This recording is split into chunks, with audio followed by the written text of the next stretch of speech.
guys, welcome back, my sweet and precious students. I'm getting over a cold, so I'm feeling not so great, so I apologize. My nose is sounding, or my voice is sounding all nasally. But today we're going to talk about lesson 30 in my pre-algebra class, so this is for my 8th graders. If you have any questions, be sure to let me know. If you're following along at home, it starts on page 100. 100, awesome. All right, let's jump right into it. We're going to talk about adding and subtracting fractions. And guys, we talked about this a little bit in class, but I wanted to make sure I had a video so that you would feel comfortable doing this at home, okay? Because that's going to be important. So let's start with some examples here. If I have 1/4 plus 1/2, we can only add and subtract fractions when we have what we call a common denominator. The denominator needs to be the same down here. And that is, we need to find the least common multiple between these two things, okay? So in this case, we have multiples of 2, 4, 6, 8, ... right? Multiples of 4 are 4, 8, 12, 16, ... right? We want the one that they have in common that is the smallest. And this is gonna be easy because it's just 4, right? So, and for a lot of you, this should be a refresh, but if it's not, let me know and we can do some extra practice. So now that we know that our common denominator is gonna be 4, we're gonna do this times 2 because that'll give us 4 on the bottom, and this times 2. This is example 1, by the way. Make sure if you're following along at home that you're writing this down, okay?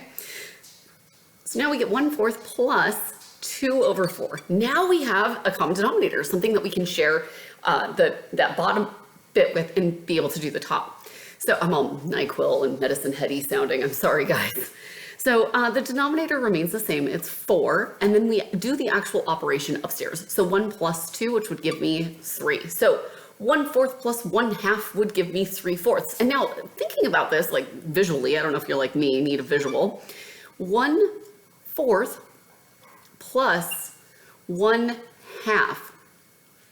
Now, guys, 2/4 is right. 2/4 is the same as 1/2 of this. And when we add those all together, we have 1, 2, 3 out of 4. This is why we need the common denominator. We need to be able to compare things that are like, right? So we need the pie to be sliced into the same number of slices. Okay, so let's try some other ones. And this works for addition and subtraction. It does not work for multiplication. And folks, multiplication is actually a lot easier. You just multiply straight across top, straight across the bottom, and reduce. Which reminds me, you do reduce for addition and subtraction. Don't be trying to get out of that, okay?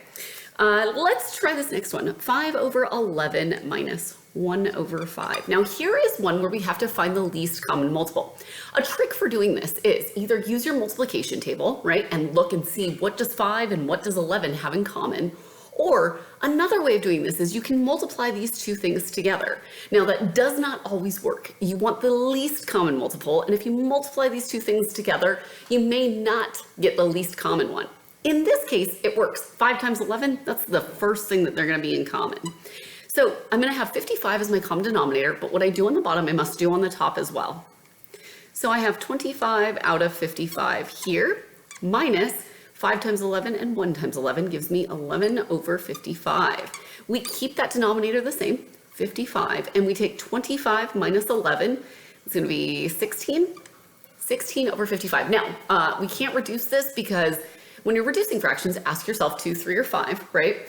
So this is not an even number, and this 5 can't go into this. 5 goes into this one? No, so really we can't reduce this. All right, so let's try this example number 2. Example number 2. The last one was actually example 1, if we're going along in the book. Sorry, I jump around a little bit. All right, so we're gonna do this one out of, we've got a bunch of things here that have to find the common denominator. You got a couple options here. You can find the common denominator for all 3, or you can find the common denominator for the first 2, do that, reduce it, and then find the common denominator for the second one, or the third one, I'm sorry. As a reminder, I'm stretching. Okay, as a reminder, so we have 4, 3, 4, and 9. Words are hard today. 3, 4, and 9. So we look at these guys and we try and find the smallest one they have in common. Start with 3 and 4. The smallest one that they have in common is going to be 12. Well, 9 doesn't go into 12, so let's keep going. Looks like 24. 3 and 4 have 24. We come down here. Nope, not 24. Okay, so when it's getting up a little bit higher like this, then I'm like, all right, you know what, this is gonna be a pain. So let's just do that first one, or let's just do, we're allowed to multiply or add things in any order, right? So what I'm gonna do is add these two things together first. 1/4 plus 2/3. The least common denominator here is gonna be 12, so I can multiply this by 4, this by 3, this by 3, and I end up with 3. So I'm multiplying this, or I'm sorry, I'm adding this and this. I don't know why I keep saying multiply. Multiplying is a lot easier, that's probably why. Okay, so both those messed up. Man, I almost owed you guys chocolate for catching mistakes. Whew, that'd be bad. Okay, so we get 8, 9, 10, 11, that's 11/12. Darn it, I was hoping we would be able to reduce that because that would make it a little easier. Well, we're gonna have to add that to this guy. 9/12 plus 5, or 11/12 plus 5/9. Now, I'm gonna move this out of the way for just a second. Let's go back to our multiplication chart here. And the reason being is now we have 9 and 12 in common. So I'm gonna highlight my 9s, highlight my 12s. Now 9 times 12 gives us 108. Let's see if we have something that's smaller than that. Oh, we do, 36. Do you see that there? Bam, 36, way smaller than 108. And so this is a case where multiplying 12 times 9 and 9 times 12 would get us the answer, but you'd have to reduce at the end. And I know how much you guys love reducing, so I don't want to subject you to that. If I don't have to. Maybe I will, just because I like it. That's going to be 36 is what we decided our common denominator is going to be. So over here, we got to multiply by 3 by 3, right? This is going to be 33. And then over here, we've got to multiply by 4. And guys, I need to be seeing all of this work on your paper, okay, when you turn this in. And this is 20. So that gives me 53 over 36. So we can leave it like this. Now, let's ask ourselves, 2, 3, or 5, what can we reduce by?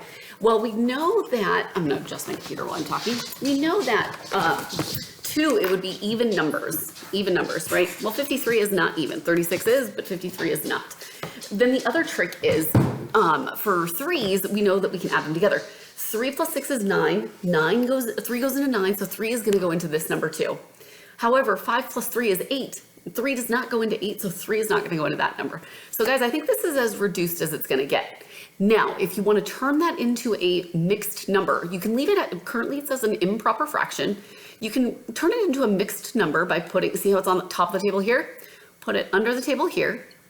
36 goes into 53 one time, and then, grab my calculator just so I don't make a mistake on this, because then I'll have to owe you chocolate, and I'll feel really bad about that. Okay, perfect. 1 times 36, and then our remainder would be 17, so we get 17 over 36. So this would equal 1 and 17/36. That's about as good as it's gonna get for this guy. There's nothing else we can do, so that would be your answer. So just remember, you can add in any order. Can't subtract in any order, just adding. All right, guys, the practice problems are on the bottom of page 102. If you want to go ahead and do those, just to make sure you've got them right, it's going to be 3 over 4 minus 2 over 5. Okay, go ahead and pause, give these a shot, and then come on back. All right, for this guy, our least common multiple is going to be 20. So we're going to do 5 times 4. And guys, I need to be seeing the work on this, okay? Make sure I do. Sheesh, 20. All right, so what would that be? 7, right? 7 and 8, yeah. Okay, let's look at B. Let me move this guy out of the way. All right, so for B, we would have 5 over 3 plus 1/2 minus 1 over 4. Let's do that addition bit first, right? We know our least common multiple is going to be 6, so our common denominator is going to be 6. We get 10 over 6 plus 3 over 6 minus 1 over 4. And when I said common denominator, I meant for that first bit there, okay? So 10 plus 3, that's 13 over 6 minus 1 over 4. Okay, let's come over here. 13 over 6 minus 1 over 4, because do you see it? I just did the first bit and then I brought the rest of that down. This is a good case where if you multiply them together, you're going to get 24. That is a common denominator. It is not your least common denominator. Your least common denominator here is going to be 12. 12. So keep that in mind. All right, we get 13 times 2 is 26 over 12 minus 3 over 12 equals 23 over 12. And you're more than welcome just to leave it like that. Otherwise, it's going to be 1. And we keep this as 12, right? With 11 remaining. 1 with 11 remaining. All right, let's try C. Okay, let's try C. My golden retriever standing here staring at me. He's like just staring, watching. I know, buddy. Okay. Just 1/4. Okay, so what we want to do is find that common denominator. This is actually a really good one because we can find the same common denominator all the way across. That's going to be 8, right? Because we have 2, 4, 6, 8, and then we have 4, 8, 12, blah, blah, blah, right? So this means I'll multiply this by 4, this by 4, this by 2, this by 2. Okay, and then, all right, so let me grab a different marker so that you can see. All right, so what we have is 5 over 8 minus 4 over 8 plus 2 over 8 equals something over 8. 5 minus 4 gives me 1, plus 2 gives me 3. So 3/8 for C. Let's look at this guy. All right, our last problem is going to be D. D is 2 over 3 plus 3 over 4 minus 1 over 5. All right, let's do that first part, that first bit. First part first, I guess. Okay, so we'll multiply this times 4, this times 4, this times 3, this times 3, because that'll give us 12 for our common denominator. So 8 over 12 plus 9 over 12 minus 1/5. 8 plus 9 is 17. Over 12 minus 1 over 5. The best way I can think to do this is going to be, if you look at our chart again, 5, if you think about that, we've got 5, 10, 15, 20, 25, so on and so forth. It has to end in a 0 or a 5, right? So if we look at our multiplication chart, 12, the first thing that ends in a 0 is 60, which is multiplying them by each other. So that's just what we're going to have to do. So times 12 times 12 times 5 times 5. All right, so 17 times 5. If I did not already say so, by the way, you can use calculators going forward on this after you hit chapter 30, lesson 30. 12 over 60 equals, because I don't want you to make a silly arithmetic error. That would be problematic.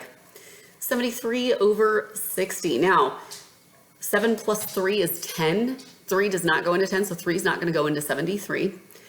But 3 does go into 60, but there's nothing we can do about that. It's also not an even number, right? So, all right, guys, if you have any questions, let me know. Otherwise, I will see you on that next lesson. Thanks, guys.